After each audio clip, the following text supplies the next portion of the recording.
इन खबर यूपी में आप सबका स्वागत है। मैं हूं हसीन अहमद। आज हम आपसे बात करने जा रहे हैं BF.7 ओमिक्रॉन वेरिएंट की, जिसने चीन और अमेरिका में कहर बरपा दिया है।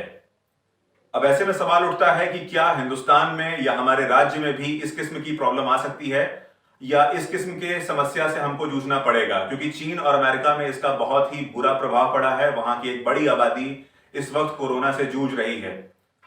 इसमें सबसे बड़ी बात यह है कि चाइना ने जीरो कोविड पॉलिसी के तहत अपने एक बड़े आबादी को कोरोना के संपर्क में आने से रोके रखा, लेकिन हिंदुस्तान में उसके उलट हमने कोरोना को बहुत नजदीक से देखा है। हमारे आसपास बहुत सारे लोग कोरोना से ग्रसित हुए, और जिस वजह से हम किसी तरह इस वायरस के संपर्क में आए और हमारे अंदर, हमारे शरीर के अंदर एक किस्म की इम्यूनिटी डेवलप हो गई। इम्यूनिटी यानी रोग प्रतिरोधक क्षमता। तो इस इम्यूनिटी के डेवलप हो जाने के बाद हमारा शरीर बेहतर तरीके से, अगर कोई एक नया वायरस म्यूटेशन करके आता है और हमारे शरीर में दाखिल होता है, तो हमारा शरीर उससे बेहतर तरीके से लड़ सकता है। इसी के साथ साथ आपको बताते चलें कि हाइब्रिड इम्यूनिटी की बात की जा रही है कि भारतीयों के अंदर एक किस्म की हाइब्रिड इम्यूनिटी डेवलप हो गई है। हाइब्रिड इम्यूनिटी क्या है? हाइब्रिड इम्यूनिटी की अगर बात की जाए तो जब आप कोरोना से ग्रसित होते हैं और इसके साथ ही साथ आप कोरोना से बचाव के लिए किसी किस्म का वैक्सीन लेते हैं, तो आपके शरीर में एक नए किस्म की इम्यूनिटी डेवलप होती है। आपके शरीर में एक नए किस्म का रोग प्रतिरोधक क्षमता का एक नया सिस्टम जनरेट होता है, जिसकी वजह से आपको बताया जाता है कि आपके अंदर एक किस्म की हाइब्रिड इम्यूनिटी डेवलप हो गई है, जो कि ऐसे किसी वायरस से लड़ने के लिए बहुत ज्यादा कारगर और सक्षम है। BF.7 ओमिक्रॉन वेरिएंट की अगर बात की जाए तो ये ओमिक्रॉन के ही परिवार का है, जो कि निकला है BA.5 वर्जन से, और ये एक सब वेरिएंट है, ना कि एक वेरिएंट। एक जांच के मुताबिक ये मालूम चला है कि ये वायरस 4.4 गुना ज्यादा नेचुरलाइजेशन रेजिस्टेंस के साथ आता है। मतलब ये आपके शरीर पर बहुत ज्यादा घातक प्रभाव भी डाल सकता है।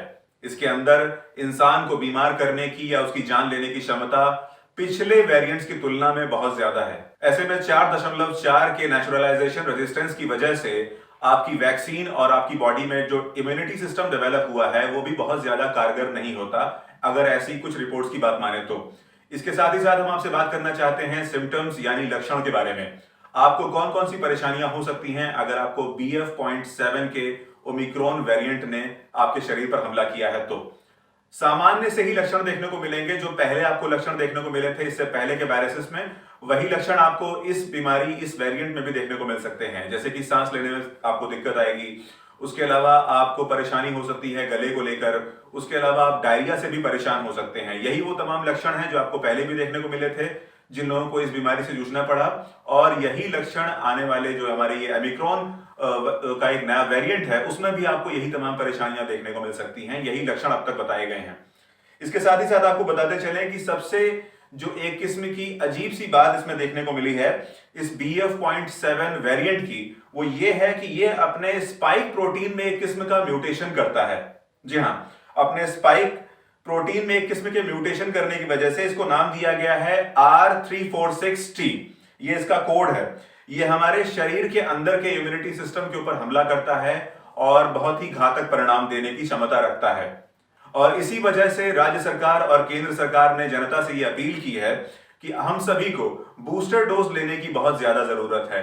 खासकर वो लोग जो बीमार हैं या बूढ़े हैं, उन्हें बूस्टर डोज की बहुत ज्यादा जरूरत है, क्योंकि बूस्टर डोज और फेस मास्क ही ऐसे दो विकल्प हैं जो आपको इस गंभीर बीमारी से लड़ने में मदद कर सकते हैं। और अगर आपने इन दो चीजों का पालन किया तो आपको ये बीमारी कुछ नहीं कर सकती। आप काफी हद तक सुरक्षित रहेंगे। ऐसी तमाम जानकारियों के लिए बने रहिए इन खबर यूपी के साथ। इन खबर चैनल को सब्सक्राइब करें।